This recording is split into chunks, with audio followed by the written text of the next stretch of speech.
Well, hello everyone, I hope you are well.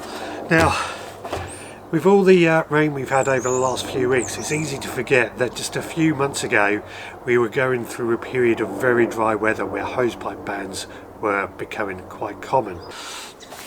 But here at home I never had any problem with water. I have 14 water butts scattered all around my garden in total. And because of this, I've never ran out of rainwater to use to irrigate my garden, and also we use it for washing our car.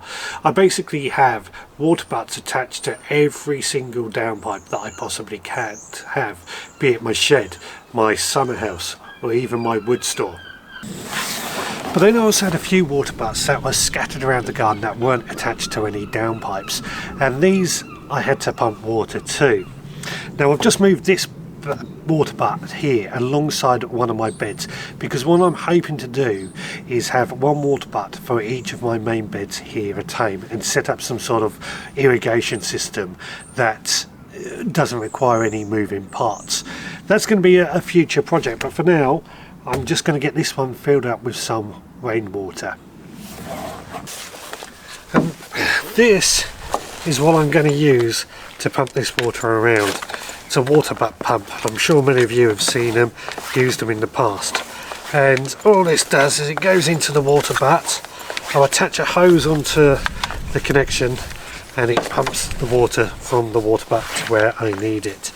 I've got quite a few of these that I've collected over years. They are a great piece of kit, I find. Now, this water butt here is obviously attached to a downpipe and it's completely full of water.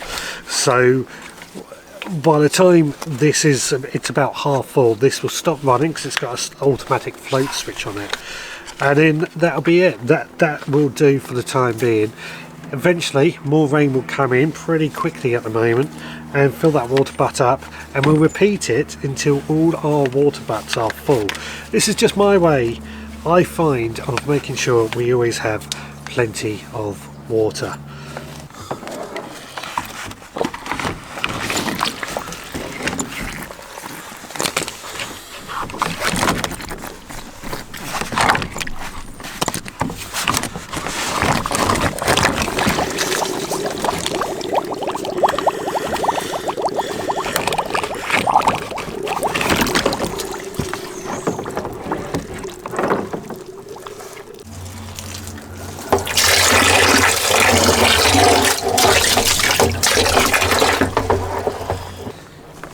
So I'll just leave that to do its business and fill this water butt up.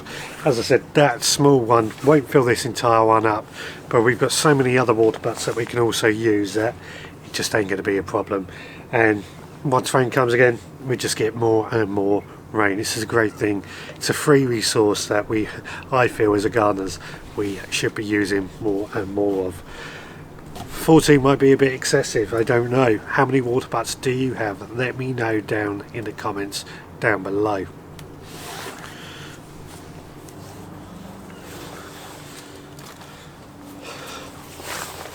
Now, talking of beds, this bed here is still full of plenty of decent food.